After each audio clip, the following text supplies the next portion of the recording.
بەڵێ تەماشەوان ێژەش بۆی ڕووناقیستنەکە بهتر لەسەر ناوەڕۆکە جوینە دەستەیە سەرۆکاتی ئەنجومەنە نیشتیمانیە کورد لە سووریا لەگەڵ شاندا پلە برندا ئەمریکی لە باژارە قامشلۆ زەبرە خودمە جەم برێز محەممەد اسماعیل ئەندامی دەستەیە سەرۆکاتی ئەنجومەنە نیشتیمانیە کورد لە سووریە برێز محەممەد اسماعیل دەمباش ئەگەر دەستپێکێدا مژارین هەری گرنگ و دەجویناوە و شاندا ئەمریکیە پلە بلند کو تێدا هاتنە گوت و بشکردن چ مژار بوون. سپاس سلااو و ڕێژ گوهدارێن ئارکرا و تەماشەوانێ وێرە و هەمی کاربندێوێ دەستخۆشی لوات کەم سەعەتاوە خۆش بڕاستی دهینی جبات ئەمەل گەل یا دەستای سەرۆکاتی ئەنجومەنە نیشتیمانی کوردی گەل شاندەرێ ئەمریکا ویلیام ڕۆباک و نونەرە وەزارەتە دەربایە ئەمریکا زەهرا بەیلی دانوستاندن بێنامەدا بینان سەر داوەتنامەوان بوو ئەوان تاکید کرد سەر نێرینە ئەمریکا لەسەر چارەسەریە حەلا سیاسی سووریادا و بریارە ناودەوڵەتی 2254 و هەمی جهود و کارێن ناودەوڵەتی گۆدبنش بوو خاطرێ هێدی بێکریزە سووریا کێم ببێ نەخەسم نسبەت دەبەرە منتیقا کوردی و یاگۆ ڕۆژهەلات فراتێ دوێدا وەکو نێرینەخوا دل ڕەحەتیاخوا خۆشیاخوا داخویا کرن گۆ ئەم حەستکان جهدێکی گۆ یەک هەلوێستێکی کوردی چێ ببن ناوەدا لێ درێ وێ یعنی ڕۆژهەلاتی سووریا وێ ببە جەهەکی گرنگە ئۆپۆزیسیۆنە سووریرە وێ بجەهەکە ئۆپۆزیسیۆنە سووریرە هەروەسا ڕۆلاوە کورداژی قورتتر دەبێ هێزتر دەبێ ڕۆلەمە هێزتر دەبێ ناوە پۆزیسیۆنێداژی و سەر عەربدێژی ئەڤ وەک دبێ نێریناوی و خەست گوهداری المەژی بکێ کە ئەم چە هەیە جەمە ما داخویاکردن کە ئەمریکا دەوڵەتێکە مهمە و گرنگیە هەبووناوێت دەڤەرێدا دوێ مەرحەلات تێدا ماناوێ لێ دەبەرێ وەک مەترسیل سەر مڵەتێ مە ڕادبێ وەکە دل بە حەسیکی ڕەحەتێکی مە سپاسیاواژی کرد بۆ خەمخواریە بزاوا گوتکنش بۆ خاطرێ یەک هەلوێستیا کوردی بەڵێ باشە برێز محەممەد اسماعیل نابا گوتنە خۆدا تەگوت بەزر بەری کوز دەرباسی هەرگولیان بم تەگوت و ئەمریکا گوتیەک و ڕۆژهەڵاتی چەمێفەرەتەوە بێ جەهەکی گرنگش بۆی ئۆپۆزیسیۆنێ دڤەردا شرۆڤە چژێرە تێکردن ناوچەین کوردی بهتر لە ڕۆژهەڵاتی چەمێفەراتێنە ئەم بێژن ناوچەی کوردی ژێ بنە جەهەکش بۆی ئۆپۆزیسیۆنێ ئەو ئەمریکا دەبینە ئۆپۆزیسیۆن تەفدا نزیکی هەف ببێ بەرامبەر ڕژێمێ ینی مڵەتی سووری تەفدا بزانە گۆ دژمنێکی وێ تەنێ هەیە ڕژێمە سەرڤەیەکێ خوازن هێزێن ئۆپۆزیسیۆنە تەوا نزیکی هەف بکەن یەک سەرڤێ مەبەستاوی بوو. باش برێز محەممەد اسماعیل بەرپرسێ پلە بلندێ ئەمریکی استراتیژەتە نوێە ئەمریکی دەربارێ دۆزە کوردی بچڕەنگی داخویاکردن گەلۆ دە استراتیژەتە نوە ئەمریکیدا مافێ کوردان وێ پاراستی بن چ جۆرە ماف وێ وەرنە چەسپاندن وەڵا ئەمریکا استراتیژیک وێ زەلال نینە دەڤەرێدا بەرڤەیەکێژی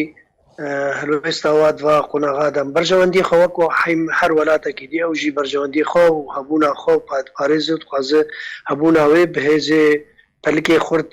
یە خاسم مەسەلا کوردی کە دەستێوێدا دوێ دەڤەرا گۆ تێداژی یا ڕۆژهەلاتی فراتێ بەرگۆ بتر کورد تێدەدا و هێزێن کوردینە هێزێن سیاسی و ئاسکەری کوردی هەردووژێ تێدەدا ئەم ئەند ئۆپۆزیسیۆنێدانە و قەسەدێژی سەر عەردەیە ئەلۆ دەنگێ مامۆستا بەلێ بەردەوام بە بەێ بەرڤەیەکێ یعنی ئەو دبینە بەرژەوەندی واژی تێدا هەنە گۆ حتا تێن خوازن ما بکەن یەک یانی مانیزیکی هەب بکەن یان بزاوەکی دوێن ناحێدا بکەن ما ژێدا فێمکردن نەمشتەر گوت مەگۆ گرنگی ڕۆلە ئەمریکا دەبەرێدا نرخان هەروەسا ماخواست مەگۆ ما کۆمیتەکی چێکەیە گەل کۆلیسیۆنە سووریا ئەو کۆمیتە هەگوت کەم کارە بن چاوە و انتهاکاتا و تجاوزاتێک و حەقی مڵەتی ما تێکردن ئەفرینێ و کۆبانێ و ئەفرینێ و سەرێکانیە و ترێگرێسپیدا ئەڤ کریارێ هەبسەکردن ام حست كان قاف خلق ذكر المناطق اخوا امريكا جي كاربا اريكار بكوش قصد ربيج اصلا شنكا قاف خلق قاف ذكر اندفر اخوا وماج كواليسيون رجوتيال قال تركيا بزاف كي بكن قلت اصلا شنا بن جمرا قالك مهمه خلق هذا سر ملك ومال وسامان اخوا باشا برپرسی امریکی تو گارانتیه که دوی درباره تدا اوي تاكيد كيرغواف خال قال لك جواره جي مهمه والقال جيمس جيفري دانو صندني بك واوي يعني بريارة نيزيك حفتي كدا جيمس جيفري وبي دفريا وبي منطقيه وبرسفا كباش وبزافا كباش وبوزيتيف داخو ياكر باشا برز محمد اسماعيل درباره نزيكونا كردي جبر قالك برپرسیارن علاقه دگوتن کو او نزیکون بفشارك امریکی و روسی شبوا نریناوی حالوستاوی درباره بین نزیک بونه چبو و چه جوران بجن جارك دي فشار كركو انا كاسيو بيدي جب نزيك بن اوي برينها ريكفتن النافذة شيبونا دي وقت بنجاح كبتشوك اني انا يعني ننجح يلسر دي امنها بشتفان دكن جو هي كالويستا كي نافذة شيبه ودانو صندنا هو بقصديرة و يعني جي جرينجيبه ام حست كان قوتشيبه وحفتيها بي وجيمس جيفري بي قال واجي ببينه وجناب برزاني جي ببينه سروك هرما كردستاني سروك برزاني د سيرفي يعني و بزاف ما بي الي دا او يكريزيا كردي وقال كي نيزيكاي قال هافتشيبه ويعني رولا وخرط بكت منطقه دا وهنا تمثيل كردا حميا بكند هندري اوبوزيسيونا سوري دار برامبر رجيم الجيل علينا جيت شافديريا ناف دولتي هروسا نرخان قال لك يقوا فكرنا وي اوفيسا او يا قاوك ايجابيه حكومتها ما قال لك بلنت نرخان دي و يعني جديتها كي دايخ ويا كرم تفلي جوهين او خالين باوريه حميدنا ودا بيكنا هاتنا ماجي غازندا خدا خويا كرن درباري خالين باوريه حتى نها مثلا بيانما واجبو خاطري مصيري واخلكي هاتي وندابوي ويد قتيه ما مقوام نجد الراحت يا ما يعني تشتاق حتى انا هذا الخصي وبيان باوريه شناكه او تاكيد كر قوماش قصد خصية وما بزاف بشاري بكن قو قالكي شفاف بنو خويا بن بورا واما ساليها دوي ام شارايكي جيرا ببينن والسيرفي خاتي بشغلن او جي بربرسي امريكا راو جيمس جيفري راوي دانو صندني بك سيرفي مسألة قوما جوار قوت يدفي بورا راست بن صريح بن وهروسا اوبوزيوني راجي صريح بن ام يعني وقت بالتاكيد اول سيرفي الي جو يعني اجواء باش او بينغافين باوريه بين هافتنش بخاطري ام هرن قنا غادي قنا غا دانو ستاندن وكتش شوازي شيب باشا برز محمد اسماعيل نافا خلكدا ترسك هاي بجنا غير هزن امريكي جا وانا فشي يكون حالنا تايبتي جهه كبيره بترول اللي هنا فاكشن ويوختي ام كان بجن رجابه كرسانوي بيك جاري والد به گارانتیا مانا امریکی د نافچه دا وی برپرسی امریکی دا خویا کریانا نان قدما مانا هزن امریکی لو نافچه حتى كان جيب منن داكو در راحتي الجم خلكي درست ببه و بروجا امریکیا نو د نافچه دا درباري چاته گوتو بشکره او نابجامي كانجي دركبن يعني كانجي بين او يعني بامريكا هاد منطقه دا يا رولكوي هيا دبرا قوتي دا تكليه وخاتا اكيد كرغو تكليه ما بتركارا قالك خرطن وتعاد دانوس بيوانديه ما استراتيجينا تركيا دا بس دفي خالاقو مثلا انتهاكات وفصائل واندا نبيرانا لدوكي دي علاقات ما دريج هنا وكفن هنا واستراتيجينا علاقات ما مهمة تركيا فما اتفاق كريات قوتن ما اتفاق كريات تركيا او باكيتا درباز بو سريكانيه حتى تلابيات جي بي و درباز ناب شركي دي شناب المنطقه تاكيد كرغونو بمعنى امناهلن حتى انها تشتكي دي وها شبه او افبو يعني تشتكي داخل ياكلن نسبتي مطرسي هرج ناف خلكي دركبو تكسكركو تركيا ايدت ريشي نافشين دناكي رشاوي كردستاني ئەوی ئەم هەڵوێستا قوربانی خویاکردن بتایبەتی بەرز گۆڕێکەفتنامە لەگەڵ تورکیا سەروی ئەساسیە نەها پێبەر عملیاتی عسکەری وێ ڕاوەستن وێ ئەف تشتەها نەمینن گەرانتی دەبای ڕەوشا کوبانێژیدا برز محەممەد اسماعیل بەر دەنگۆیەکە بژە تورکیا ئامادەکاریان کرد و دەرباسی وێ ناوچەیەژی بێ و پشتە دەرباسی ناوچەیەندن بێ ئەو کۆبانێ نا ئەمریکی تێدەنا نا بەس ینی تاکید کرد گوت ڕێکەفتنامە لەگەل ئەمریکا سەرانسەری حدود هەردە هەکیژی دەرباز نابوو شەڕژی جێنابش بەرگۆ ئەو پاکێتا گۆکەتیە تەنێ ئەوە 120 کیلومتر کورە 32 کیلومترە ئەو زێدەتری وێ وەکو نەخشەیە وێ هاتیە خویاکردن دەرڤای وێدا تورکی ئۆپراسیۆنە دی ناک باشە برز ئەزێ خوازم وەر بەسەر ڕێکەفتنا ئەنگۆنیزیکبوونە ئانەکەسێ و پێدێ بەڤکردنا ئانەکەسێ ژە ئۆفیسانڕە قەسەدێ ڕێکەفتنەکەوێ لەگەڵ رووسیا هەیە لەگەڵ ئەمریکا هەیە و بۆ بژن 30 کیلومتراوێ ژە سنوورە تورکیا دوورکەوێ ڕێکەفتنانەکەسێ و بکێ و نزیکبوونێ قەسەدێ ڕە بکێ پێدێ دوەردە جهێوێ ڕێکەفتنەوێ کو دەربێ کیژان ناوچە بێ دنابەوەی 32 کیلومترێ نزیکی سنوور دەیانژی دەربێ وا 30 کیلومترا بێ ئەو ئەم هی نەکەتنەوەی دیالۆگێ ئەم هینات خاڵێ باوەریە دەنا هەگەر خاڵێ باوەریە جیبەجێ بوو ئەمێ دەرباز بن ناڤەڕۆکا دیتر ئەم حەستکەن گۆ تەڕەفێ دیژی ئەمزانە بن لێری ناوی چییە دوێ دانوستاندنەیە ئەگەر دیالۆکا گۆم باوەری پێێتینەوە وەکو ئەنجومەنە نیشتیمانی کوردی ئەم بینن دیالۆکەکە نێرینەکە خویا بزەلال بن نەخشەرەیەکی دێ خویاکردن ڕێکەفتنەکە بەرفرە شامل ڕێکەفتنەکە سیاسی ئیداری لەشکری هەبەش بێ اتفاقا نزان طرفێتی حتانەها ینی پابندن بۆ یەکیتێ بۆێ نێرینێ و لە نێرینەکە دیل جەموە هەیە وێ دەڤەر کوی دەبێ وێ چ خاڵ بن ئەو حتانەهات خاڵێ باوەریە دەنە گۆچاوە دانوستاندن دەست پێ بێ بەس هینا ئەو خاڵ دەرباز نەبوونا و هینا دانوستاندنی جددی نەدایە نهاتە حالێ نابێنەمە و نەپەیادێ نە قەسەدێ نە کەسوات باشە برێز محەممەد اسماعیل ڕێکەفتنا هەولێر یەک هەولێردۆ دهۆک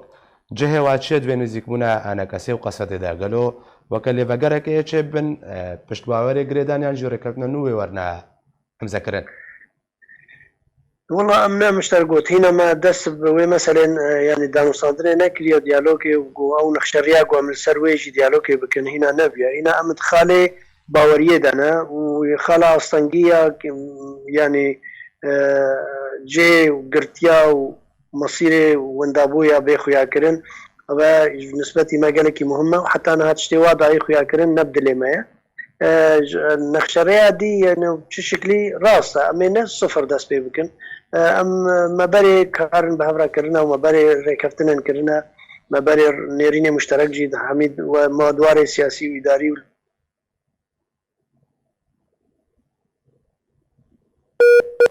بێژە اتفاقا دۆکێ یانێ هەمی بابەتێن گۆ سیاسی و ئیداری و لەشکری بوو ئەنجومەن جددیە و ما گاوێ باوەریەژی وەکو مەسەلەی مەکتەبە و جددی ما پێویستی هەیە بیەکرێزیە کوردی لێ سەر ئەساسێکی جددی بێ سەر ئەساسێکی حتاکی دەرەجێ بن نە متەناقض بێ لە ئالیکی بە بخوازن حوارێ مەبەکە و ئالیکی دیبە دەستێکی وار جەم ڕژێمێ بن هەر حوارێ بجارەندی بکەن بێگۆ يعني بينقابي هاو خالي هن تجديتها ندرباري ما هيا ندرباري وفوسينا سوريا برياد روجان برپرسا مسده دبيجيكو رژیم به سرپرشتی روسیان گو بنا بینکاری روسی راضی بو گوتو بجان گروان بکی دهمان دمدا نزیکون انا کاسجد کی اري افتناقضك يعني افتناقضك قال كي خويا بخاز بجمع او انا كسي حواري بكن وانا كسي بين زيكي اوبوزيسيون ببه ام بشكل اوبوزيسيون سوري ده ما حتى انا بديل جرجي نديديا ام بشكل اوبوزيسيون ده اگر بين زيكي انجمن ببن نزيكي اوبوزيسيون ببن ببه يك آلیه وکو امریکان دیویژن اپوزیسیون تبدأ ببه یک هلویست درباری رژیمه و تشتکی آلی کی دیو دستیوا هر جم رژیمه و دانوستاندنی بکن تناخوا اما تشتکی بروباجی هوا و افتناقضا هل سروات حسب يعني ام بينا معنينا و مصداقية وال قال أهدافي قبل كي ضغطك سر معارضي شرازوزو رين نوازي هر معناته ريج جم تنازي هرم جم رجيمي أو تكتيكا كوهاي والتكتيكا هتفيدنا له. باشا بريز محمد اسماعيل وقت تداخل كرنكو برپرسي امریکی گارانتی دا ایدی ترکیا ایریشان ناکه للآلیه دیجی روسیا تبا هولن خلق خستيا قرو كار دكش بوي بقرا رجيما اسد بو تبا نافشين رجاباي كردستاني دفردا هربست امريكي لهمبر بقرا رجيما اسد شبو قالوا ريقديو يبكي ناهلي اگر هات ري كابتن بيش رج دورنا كن درباري بقري هربست امريكي تو هيفي سد دام ساندني برجيما دانا هينن او تهيفيو مفاجئنا بينا روسيا هول دا يعني رجيم مجتمع دولي بدا قبول كرن يعني باطراف عربيجن جمال رجيم هر كثير بيجن هر رجيم يجرى حوار يمكن حوار برجيم مشكله او وقت منطقي راسه يعني انه ولاتك يك طلبها حقك ولا تخبك بنظام اخر حوارك بس ايرو نا نظام ما رايا دسوي ده نا او نظام تشتكي باليه كردادا برنامج جديد تنا تو بينغا جنينه نا طرفك بجارانتي دار قلت هر يعني تشتكي هول دانينا بس كانه والله هرنجم الرجيمه بو خاطري جيت معارضه زعزعه بيان مشاكل شيء بنيان أبها أموك قواك سياسي ومصيري ملاتك يا إمام ملاتك أم حركات سياسية تمثيلها ملاتك أو ملات حقوقية هنا الجم كي آلي بن أجر رجيم بيا أمريكا بيا أوبوزيسيون بتشي كسبه أجر حق ملات ما نمسو كرب وندرس به أم تجاب بالي وهذا نافيجن وتشتكي جرانتيك هذا حقك ملات ما حالي ده مصلحة ملات ما هذا أم جرا أمادنا وأم قربانية جدا وتضحية جدا بكل قال لك سر قالك تشترى جيب قبل زوج بو خاطري مصلحة ملاتي خو قضية ملاتي خو بيشتروجا باش داربونا كردات بيشتروجا سوريا. باشا بريس محمد اسماعيل روشا عفرين دوين زيكونا برا انا كسي وبايديدا وبتشبي قالوا تجوري ريكابتنين زيكبوني بحث كرنا هاتنا كرنا هالقال بربرسياري امريكي جي بحثا تبعنا بشان تكرن جبرشا عفرين روشا جداية ناي بحث كرنا. بسجل الذكرار دكتور نفس الموضوع بذكر تني زيكبون ناف مو بيادة تني تشتكي لسر عرضية بيدا النبية كل ما هنالك هولك أمريكا هي كريزيك تشيبه يا كالويستيك تشيبه ما جي بيوستي بوي هالويستي هي لحتى أنها أمنيزيك ديالوج يجنبونا هنا حتى أنها خالي جو خالي باوريه جو بين جوجبو او زمینه گو پیدا به گو امکار بن دانو ساندنه بکن حتی نه او خال چه نبونه مجبر به که تبجی نزیک بونه و پیاده و چه نکاس سر عفرینه بکن عفرین خل حمزانه چوا تسلیم بو چوا جه در کتن و چوا نهشتن عالم در جه بگرن ولات خو او خو تنگاوی که عفرینه ها براستی خالک قال کی مشکلات کرده حمیه ایرو عفرين نسبة أمريكا جي ندبن جيجو أمريكا اللي ند رجلاتي فراتي كتير رجاوي فرادا ما أم هول دان شقاري هواي بيجو أم كاربن ويتنقافيل سر ملاطي خلوي دي سفك بكن ما يعني كفتنا قال لها هنجا سوري كر كواليسيوني قام كوميتا كهباش شكريا ما كوميتا كشاخي جي دندري عفرين إذا قام كاربن هدي بهيل الخلق بقرن سر مالك أو تجاوزوا دستيجي وزحمتي جو بيكرن سر ملاطي ما شوا رابن وشوا أم بين هيلن حتى هولا جو ما هاي أم كاربن سر هفدا بينين قلت ملاطي خشبة طنقافية درخن ملاطي كرد نسبتي ما دفر حمي وك هذا شعفرين شكوبان شجزير شسريكانية شقامشلو شديرك حمي وك هذا ملاطي ما خباتا ما چه حولا گوش انجمن اجتماعی کردی به چه بزاف گوشه به گل علیه ناف دولتی به گل علیه حریمی به گل رکعتین سیاسی به اما محاوله بکن تنگاوی سلملات خاصه بکن. باشا برز محمد اسماعيل داوين برسيال اب شرونا كوكين كون هال ادلب هنا ربونا تركيا ورجيم اسد وروسيا جاليه كيبا قالوا باندورا وي لسر نافچين كردي هبه او اگر هبه جو باندورو يبچرنگي به والله شرو تقدار الكودي تشيب طنقاوي تشيب وخلك سبيلتين كشتن باندورا سر حمي ولاد هيا وام دلقران نيقران درباري بان تشتي قوتي كرن كوش بركرنا خلكي وكشتناوي تبليوي او جروبين ارهابي هنا وجروبين معتدل ومعارضه هنا جناب هفدو اطراف دولينا هي جناب هف دركبن يعني هر يكي جهتك ودعم دك وان مساله او تسري في ملاطي دا او ملت کوچبر دبه و تهجیر دبه او ملت جی مشکلاوی قسمك جوا تهجير دبن دفرين عفريني ويا زحمة في زفصانة هوي وكت هاد عفريني كت مال بات مالكي وكفد مالي دمان هردي نامينه أب زحمتي هوي انعكاس سر باوريتنا بين مكونات هذا سلم الأهلي تهديد دبه طنقافي ناحية جاليري ملات وتعدايك شدبه غيري أجندة سياسية يبا دولتان إنها كوكي قدنا بين رجيمه روسيا هر فترة كي خوازه سه چار گوندا بستینه وقف اطلاق نار چکه پشت سه چار گوند دی سا وقف اطلاق نار حتى هدي لي طنق ببه الوا خلقا طنق ببه بيجو ريكفتنا كسياسي بيجو چاره سريك سياسي مسألة عسكري قل بالش آلي ده تم فايناد وش تشتكي باش يعني مسألة حلناك قلنا ريكفتنا كسياسي به باوري يعني او ملته دبري بعين الاعتبار وهدانا كالهبت شوا أمن وتناهي واستقرار شيء بقو خلق عرب بقر مناطق إخوة دويز رسانا هذا دوا ظروف زحمة دا وملات تهجير دبه قلق زحمة راس يعني نبس أم خم خاري كردات نم خاري هر إنسان كي جو إيرو تعدلت يد طنقابي هذا ودويز رسانا هذا دوا ظروف هيك وزارة كواد هجر قالك سباس أجوي بريز محمد إسماعيل أنت من دستة سرقاتي عن جمال الشمالية كرد سوريا قلت القلم من بي قالك سباس